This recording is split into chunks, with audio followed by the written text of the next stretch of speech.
Gjitha falenderimet dhe lavdrimet I takojnë vetëm Allahut subhanahu wa ta'ala. Ata e falenderojmë dhe vetëm prej Tij ndihmë dhe falë kërkojmë. Ka udhëzon Allah, nuk ka kush që humb, dhe ka humb Allah, nuk ka udhëzues për të përveç Tij. Dërsa selamet dhe salavatit ja dërgoj Muhammedit sallallahu alaihi wasallam, familjes Tij të ndershme, shokëve Tij besnik dhe gjithë ata cilët mundohen që ta ndjekin dhe ta pasojnë sunetin e Tij deri ditën e gjykimit. Sot me lejen e Allah subhanahu wa ta'ala do të flasim se si besimtari duhet të ketë edukat. Dhe cila është edukata më e lartë. Edukata me cilën besimtari mund të arrijë në dunja. Ajo është edukata me Allahun subhanahu wa ta'ala.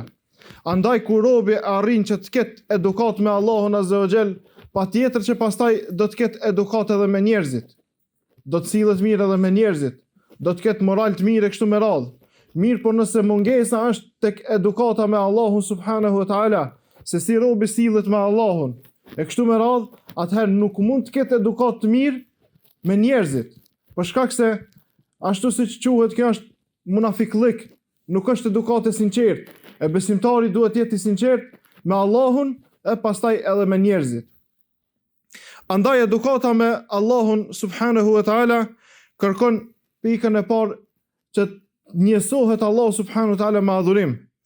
Pastaj madhërimin e Tij, bindjen ndaj Tij, kërkimin e falës vetëm ndaj Tij, bindjen në urdhresa dhe ndalesa ndaj Allah subhanahu wa ta'ala.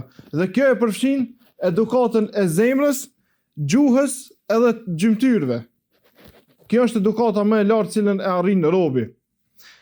Edukata ndaj Allah subhanahu wa ta'ala mund ta përmbledhim në disa pika. Ndërto e para është besimi në gjithçka që Allah subhanahu wa ta'ala na ka treguar nga të fshetat, nga ibiatet. Çdo send cilën Allah azza wa jall neve na ka treguar në Kur'an apo në hadithet pejgamberit sallallahu alaihi wasallam, ne duhet ta besojmë ata. Që të arrijmë edukatën e pastërt. Ashtu siç duhet që të besojnë çështjet e fshetë, sikurse jeta e varrit, pyetjet e dy engjëve, dita e gjykimit, xheneti, xhehenemi e kështu me radhë, besimtari I beson këto pa dyshim, pa shibe. Ashtu siç Allah subhanahu wa ta'ala tregon Kur'an, "Wa man asdaqu min Allahi hadithan." E kush është më I vërtet në fjalë se sa Allahu subhanahu wa ta'ala? Andaj na duhet ta kemi bindje, sepse për me besu këtë, për me pas edukat ndaj Allahut në këtë çështje, duhet që të kemi bindje se Allahu subhanahu wa ta'ala është I vërteti për të arritur kjo edukat pastaj. E dyta me radhë është sjellja e mirë ndaj Allahut subhanahu wa ta'ala.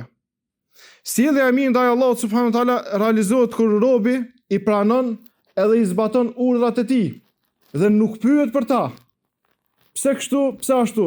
Mirë po e din se çdo send që e ka urdhëruar Allahu azza wa jall është e hajrit për të, është e mirë për të. Dhe çdo send që e ka ndaluar për të, edhe ajo është e mirë për të. Për shkak se sikurse njerëzit, ashtu siç e kanë marrë e pinë alkoolin, ajo është e dëmshme për ta, sepse Allah azza wa jall e ka ndaluar. Ajo ja largon njeriu të mendjen. E kur t'ja largon njeriu të mendjen, bëhet mazi se kafsha. Prandaj në çdo send cilën Allah azza wa jall e ka ndaluar ka urtësinta.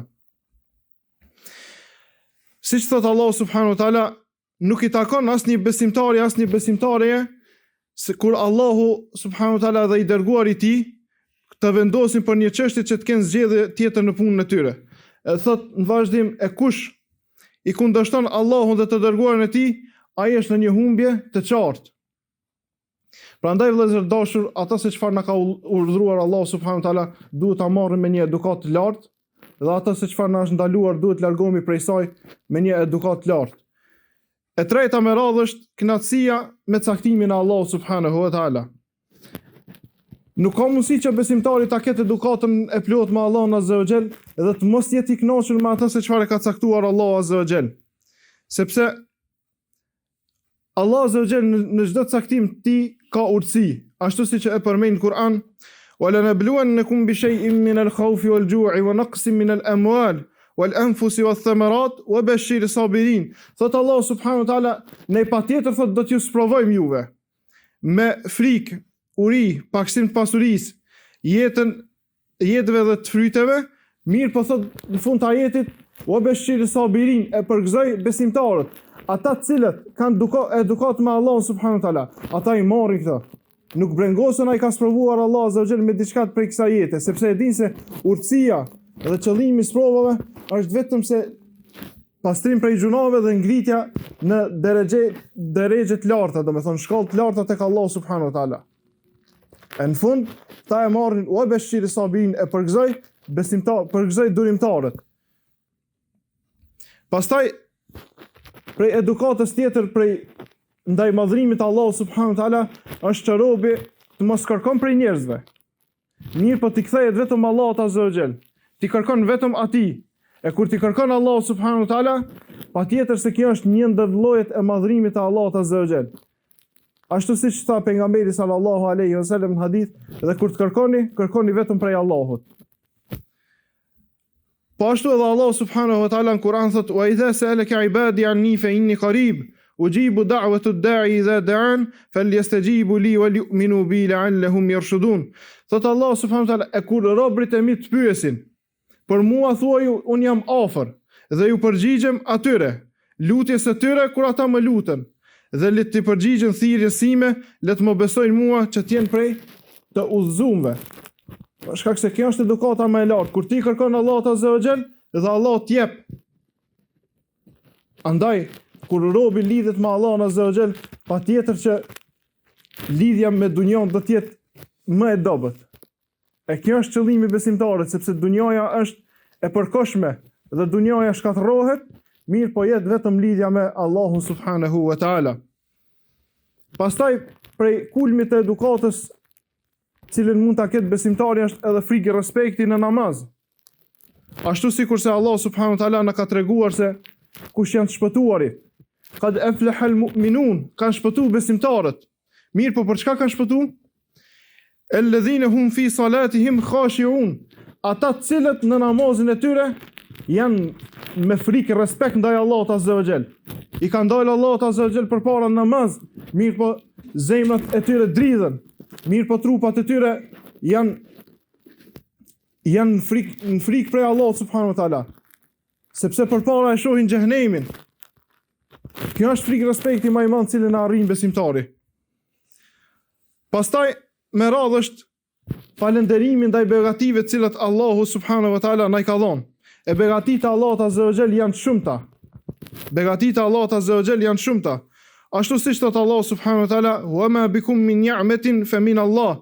E çdo begati cilën e keni, thot është prej Allahut subhanahu wa taala. Andaj nuk është begati vetëm dhënia e fëmijëve. Nuk është begati vetëm çështja tek rrezku tek parja. Mirë, por begatitë e Allahut janë shumëta. Sikurse jeta në këtë dunjë, sikurse namazi i xhumos tash e kena ardhur me fal, sikurse 5 kohë të namazit me ardhur mi fal në xhami e kështu me radhë. Begatitë e Allahut janë të shumta të cilët ne nuk mundna me i numëru. Ashtu siç thot Allah subhanahu wa taala në Kur'an, thot, e nëse përpiqni thot ti numëroni begatitë e Allahut, nuk do të keni mundësi. Dhe Allah është falës dhe mëshirues. Prandaj duhet të jemi prej atyre të cilët i njohin begatitë e Allahut dhe kanë edukat me begatitë e Allahut subhanahu wa taala. Sikurse namazi, duaja, siç i përmendëm me kështu me radhë. Për çka? Sepse kur ti i madhron atë, patjetër që e ke madhru Allahun subhanahu wa taala. Pastaj bindja ndaj të dërguarit të Allahut subhanahu wa taala. Nuk ka mundësi dikush të ketë edukat me Allahun subhanahu wa taala dhe të thotë që unë jam në gradën më të mirë, dhe të mos ta pason pejgamberi sallallahu alaihi wasallam, dhe të mos ta ndjek sunetin e tij, dhe të mos ti madhron gjërat të cilat i ka madhruar ai sallallahu alaihi wasallam. Për shkak se Allah subhanahu wa taala në Kur'an thot: "Men yuti'ir rasula faqad ata'a Allah." Thot, e kush i bindet dërguarit të Allahut, patjetër se ju ka bindur Allah subhanahu wa taala. Sepse ai pejgamberi i Allahut nuk ka folur wa ma yantiqu anil hawa, nuk ka folur diçka prej mendjes së tij, mirë, po ka folur vetëm prej shpalljes, atë se çfarë i ka zbritur Allahu subhanahu wa taala.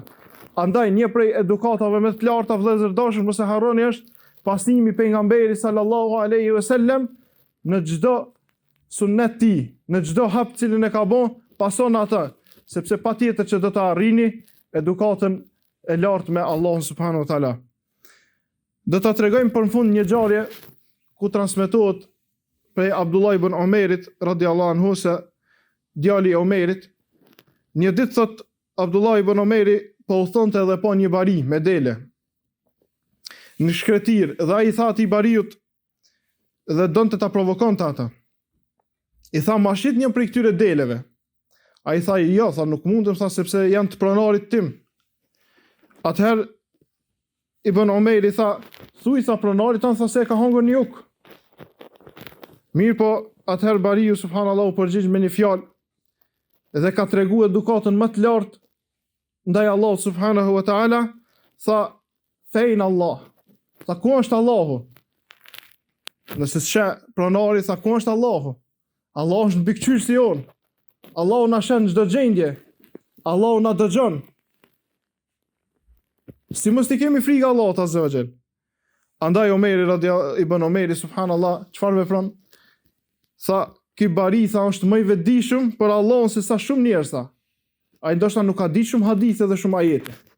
Mirë pa ata të cilën e ka ditë e ka bërë me edukatën më të lartë ndaj Allahut subhanahu wa taala. Dhe Ibn Omeri i merr delet i blen krejt, e liron këtë bari dhe ja jep delet komplet këtij personi. Subhanallah, shikoni se kur robi sidhet me edukat dhe frikë respekt ndaj Allahut subhanahu wa taala, ja mundson Allahu azza wa jall ata që nuk e ka prit, se ki ka kërkuar një dele me dhon. Mirë po frikë, ajo edukata me Allahun azza wa jall që Allah të sheh ndëgjon e kështu me radh, e ka bën mos më ia dhon. Pastaj i ka marrë krejt në mënyrën më të mirë, i ka marrë në halal. Andaj vëllezër dashur, tregojmë me edukat me Allah subhanahu wa taala në çdo gjendje ku t'jemi. Për shkak se Allah azza wa jall ka më na begatu dhe ka më na furnizu nga nuk e presmi ne. Mirë po, patjetër që ajo është ne t'jemi të kujdesshëm. Lutim Allahun azza wa jall që Allah të na bën prej atyre të cilët janë në edukat lart me Allahun azza wa jall. Janë në edukat lart me thirrjen e pejgamberit sallallahu alaihi wasallam. Lutim Allahun azza wa jall që të na bën prej atyre të cilët i njohin dhe e falenderojnë Allahun për mirësitë begatit që i ka dhënë. Lutim Allahun azza wa jall që të na bën durueshëm ndaj sprovave të cilat na kaplojnë dhe lutim Allahun azza wa jall që të na bashkon në xhenetet e tij, ashtu siç na ka bashkuar në këtë vend. Wa aqulu qawli hadha wastaghfirullaha li wa lakum innahu huwal ghafurur rahim.